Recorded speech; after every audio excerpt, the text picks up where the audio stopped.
Shalom, Shalom Adonai, Haris Kairene, Agapitoia Delphoi. É um grande prazer, uma grande alegria estar mais uma manhã, mais um dia, mais uma aula, mais um momento juntos aqui para aprendermos, para compartilharmos, para expandirmos, crescermos, desenvolvermos dentro do contexto da nossa projeção aqui no canal, que é a produção do saber teológico, relacionando-se, claro, com outras ciências que dialogam com a teologia. Nós hoje vamos falar um pouco de apologética, defesa da fé. E é um assunto muito atual, porque estamos vivendo um momento de relativismo, de ceticismo, um momento de apostasia, um momento de descrédito da fé, não é? Em que as pessoas estão sendo absorvidas por teorias científicas, por pressupostos, e muitas das vezes estão perdendo o verdadeiro sentido fidedigno de uma fé autêntica. E nós vamos trabalhar isto hoje neste vídeo, nesta aula, para você ter mais convicções e ter mais substancialidade na sua argumentação filosófica e teológica e também de viés, claro, apologético, para confrontar aqueles teóricos que querem descredibilizar e desconsiderar a existência de Deus. Nós vamos trabalhar com esse tema então hoje. E a proposta então que nós vamos desenvolver é: existe Deus? Como provar a existência de Deus? Eu começo falando, sabe, de um grande autor e de um grande teórico que defendeu em seu ensaio sobre Deus uma obra extraordinária, que foi a Great Ideas Synoptic, ou seja, Sinóticos das Grandes Ideias, tá? Que foi escrito por Morten Adler, e que ele declarava nesse grande, vamos dizer assim, expoente da literatura, declarava nessa grande obra que escreveu, que a exceção feita, né, a certos matemáticos, físicos, todos os autores, todos os teóricos, tá, de grandes livros estão representados nesse capítulo, ou seja, no capítulo em que ele estava escrevendo no seu livro, tá? E aí ele vai falar o seguinte: só na enorme soma de referências, tanto quanto na variedade, é que eu desenvolvo no capítulo uma profundidade maior. A razão é óbvia para o pensamento, bem como para a ação. Há mais consequências resultantes da afirmação ou da negação de Deus. Ou seja, há mais substancialidade teórica, científica, para defender a afirmação que Deus existe ou a negação que Deus não existe, do que a resposta do que qualquer outra pergunta fundamental. Ele prossegue descrevendo as implicações práticas. Todo o teor da vida humana, tá, é atingido pelo fato de os homens se considerarem seres supremos do universo, ou reconhecerem um ser sobre-humano, que eles concebem como objeto de medo, de amor, né? Uma força a ser desafiada, ou um senhor a ser obedecido.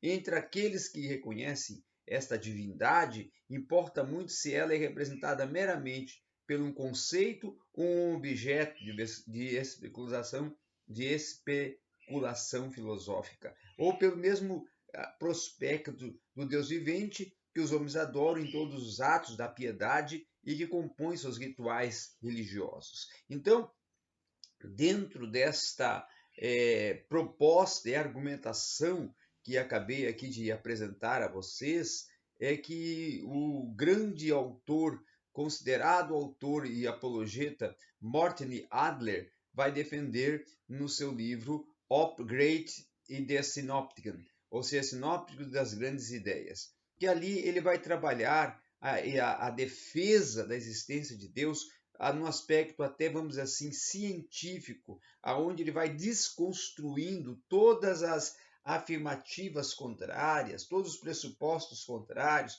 todas as investidas de argumentações contrárias para desconsiderar e até desvalidar a existência de Deus, tá? E aí nós devemos ainda considerar, aplicar e inserir que desde o princípio não é possível provar Deus no sentido científico do termo. Por quê? Porque a ênfase idêntica não se pode provar. Deus é a própria ciência, Deus é a própria razão, Deus é a própria história. Então a razão ela não pode ser provada na natureza da história, porque as limitações do método científico não alcançam a amplitude de Deus. Então, para que alguma coisa seja provada pelo método científico, ela deve ser passível de repetir-se. Ninguém pode anunciar ao mundo uma nova descoberta baseada, por exemplo, em uma experiência, mas a história, ela na natureza real, no desenvolvimento da repetição, no sua reprise, no seu começo de desenvolvimento sobre o universo, sobre as afirmativas de acontecimentos, de provas, de contundências, né? É que vai compondo, é que vai desenvolvendo. Por exemplo, insistir em que Deus seja provado pelo método científico vai equivaler o quê? Insistir que se use um telefone para medir a radioatividade. Por quê? Porque Deus não se precisa provar pelo método científico. Por quê? Porque as evidências a favor de Deus são muito expressivas, elas são muito amplas. Tá? É muito significativo em algumas pesquisas antropológicas atuais e posteriores da atualidade, né? Mas dentro desse contexto de século XIX a século XX, que revelam que entre os povos primitivos mais longínquos, mais remotos, e até na nossa contemporaneidade, há uma crença generalizada, mas essa crença generalizada ela está pautada em histórias, lendas, tradições, e essas posições, esses pressupostos, é que vai utilizando alguns teóricos e alguns estudiosos, alguns historiadores e antropólogos para desconstruir, certo? Mas essas consequências, essas falas, elas não têm uma comprovabilidade a partir de que nós vamos estudar algumas questões dentro até da lei da causa e efeito, que é a lei mais, vamos dizer, plausível utilizada por cientistas, né? Nenhum efeito se pode produzir sem uma causa, não é isso? Nós, como seres humanos, e o próprio universo, somos efeitos de que deve ter tido uma causa, o que tem uma causa, que tem uma realidade. Então chegamos finalmente à causa não causada, que é Deus. Tá? Bertrand Russell, em seu livro Por que não sou cristão, ele faz uma espantosa afirmação, quer dizer, um ateu fazendo uma afirmação que defende a existência de Deus. Até o próprio ateu, ele no tentar desconstruir, acaba construindo. Ele diz que ele, enquanto era criança, Deus lhe era apresentado como uma resposta a muitas questões que ele levantava acerca da existência. Mas em desespero ele perguntou, bem, e quem criou Deus? Quando não apareceu resposta nenhuma, diz ele, toda minha fé desabou. Mas que tolo! Por definição, Deus é eterno e incriado. Fosse Deus um ser criado, não seria e não poderia ser Deus. Então, aí que está a maior ordem evolutiva. Deus não precisa existir a partir de um ato. Deus não precisa existir a partir de um objetivo. Deus não precisa existir a partir de um evento, de uma produção, de um produto, de um espaço, de uma matéria. Por quê? Porque Deus é imaterial.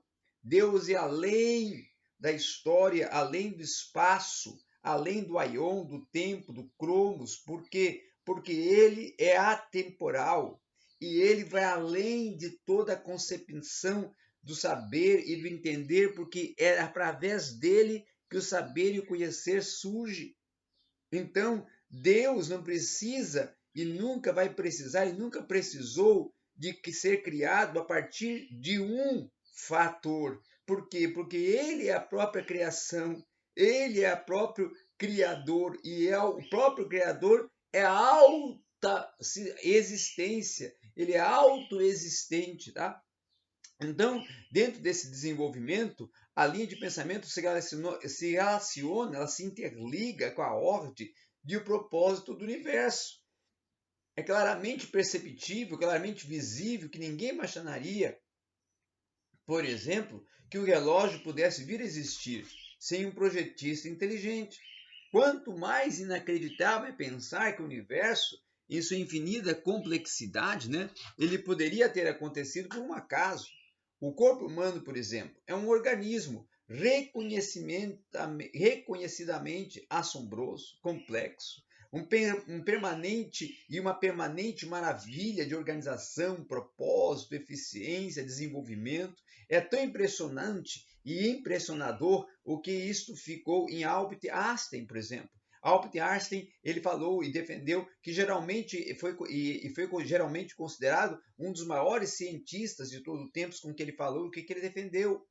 E ele próprio, Albert Einstein, ele afirmou: a religião consiste numa humilde admiração do espírito superior ilimitável, que se revela nos pequeninos detalhes que somos capazes de perceber com as nossas mentes frágeis, débeis, e esta é a convicção que nós devemos ter no âmbito da profundidade, não só emocional, da presença de Deus, mas da superior e da científica, que é revelada dentro do próprio universo, que é incompreensível. Por quê? Porque é incompreensível. Por que o universo é incompreensível?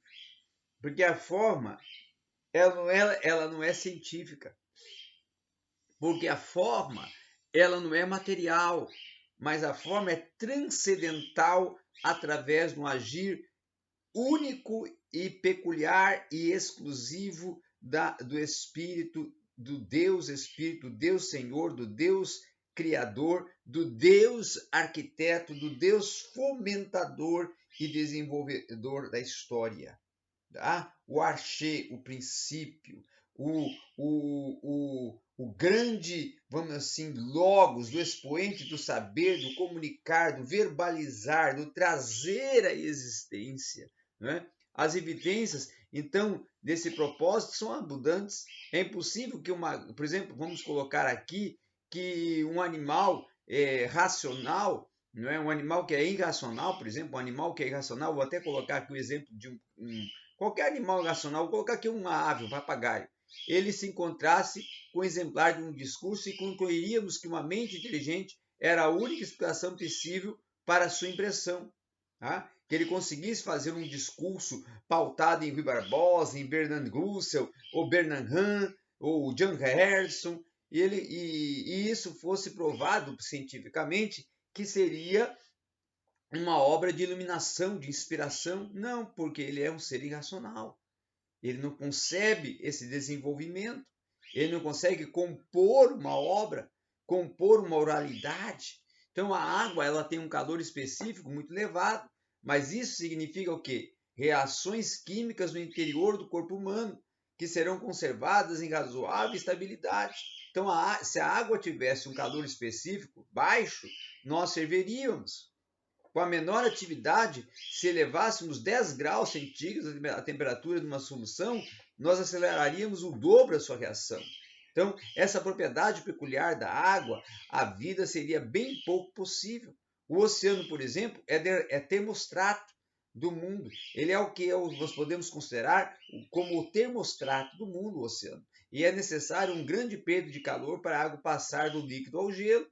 Para não a água tornar-se vapor, exige-se o quê? Uma considerável absorção de energia.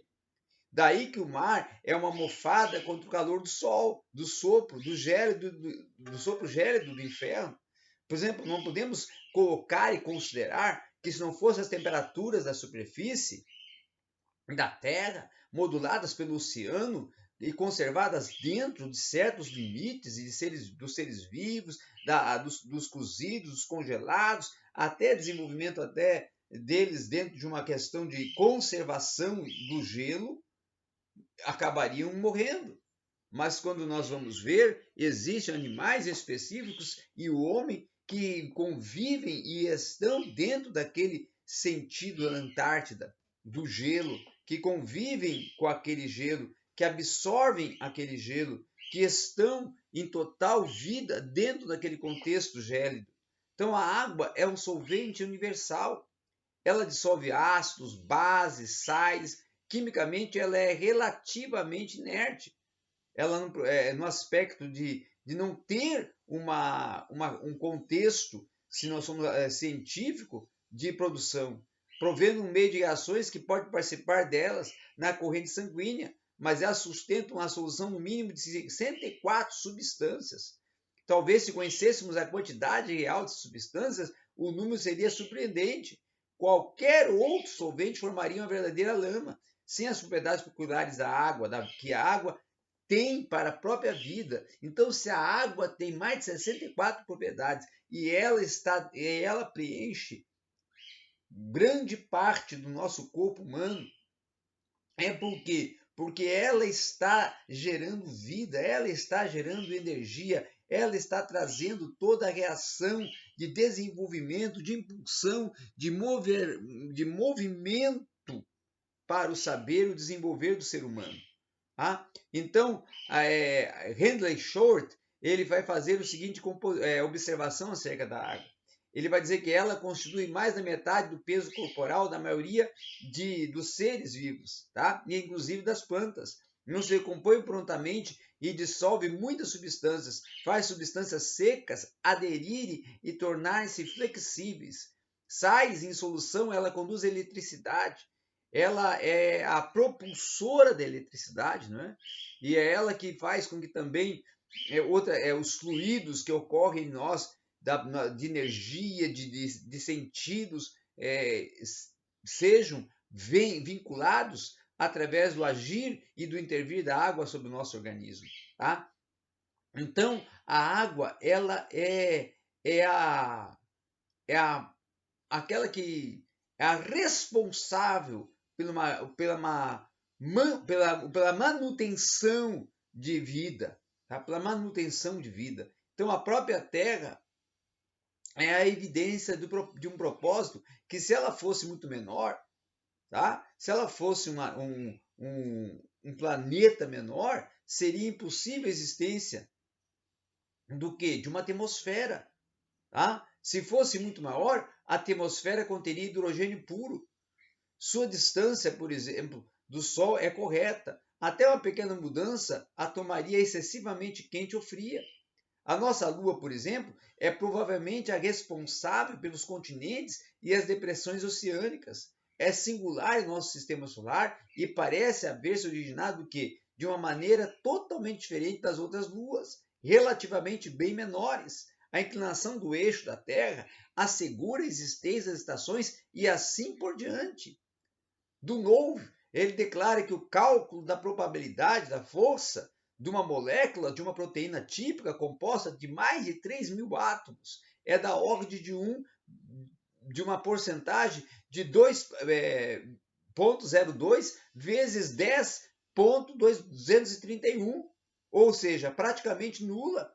E mesmo que os elementos fossem agitados, a velocidade de vibração da luz levaria o quê? A 10,274 bilhões de anos para conseguir a molécula de proteína necessária para a vida. E a vida na Terra está limitada, então, a cerca de 2 bilhões de anos. Agora, para e reflita. Veja aí nessa argumentação científica que não tem sentido falar que a Terra, que a criação do universo, que a criação do homem, que a criação dos seres, de todo o contexto da natureza, surgiu de um âmbito científico, ou de um fenômeno científico, ou de um fenômeno físico ou químico. Por quê?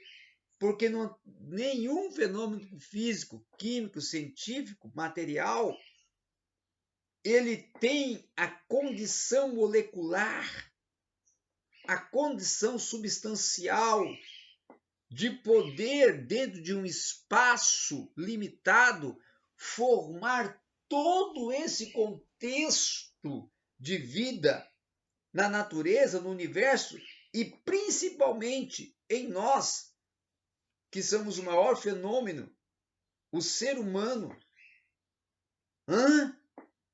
Então, por essas argumentações, a própria ciência não consegue explicar e chegar a um fator convincente para desconstruir a existência de Deus, a comprobabilidade de uma existência de Deus. Então, aquele que vem com a argumentação cética, ateísta, de que Deus não existe, ele próprio não tem uma afirmação racional, comprobatória. O que ele tem são argumentos científicos que, racionalmente, muitas das vezes, pegando pessoas que ainda não têm uma genuinidade afirmativa de fé, de crença, de cosmovisão de pensamento, de amplitude de percepção, e aí ele convence e acaba levando pessoas a seguirem as suas propostas científicas. Então, à luz de tudo o que nós estamos falando e de todas as coisas que se declara cientificamente, até da própria declaração de Bertrand Russell, o capítulo 1 do Gênesis, por exemplo, encontra-se agora com um contexto muito mais alto do que a própria ciência. Por quê? Porque a ciência não pode explicar. Por quê? Porque está além da ciência. Por quê? Porque o autor da ciência, o autor do conhecimento, o autor do saber é que produziu. E ele não precisa ser explicado, porque ele é o próprio sentido explicativo. Ele é o próprio centro de todo saber e existência. Olha o que Paulo escreveu, e pensamos o que Paulo tinha em mente quando Deus inspirou, e quando o Espírito Santo soprou a palavra revelada em sua mente, e ele escreveu: porquanto que Deus se pode conhecer, é manifesto entre eles, porque Deus lhes manifestou.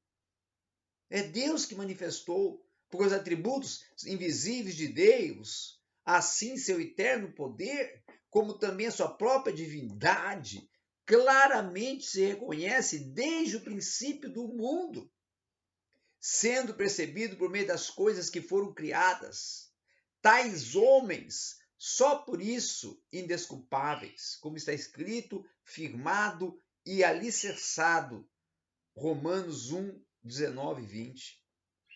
Já a salmista Davi diz: os céus proclamam a glória de Deus e o firmamento anuncia a obra de suas mãos. O Salmo 19, versículo 1. Então não temos por que e como desconsiderar, desvalidar, extrair, retirar toda a comprovabilidade dessa existência. Deus está além do teu entendimento, do teu saber, do teu prescrutar. Porque não é você que prescruta ele, é ele que te prescruta.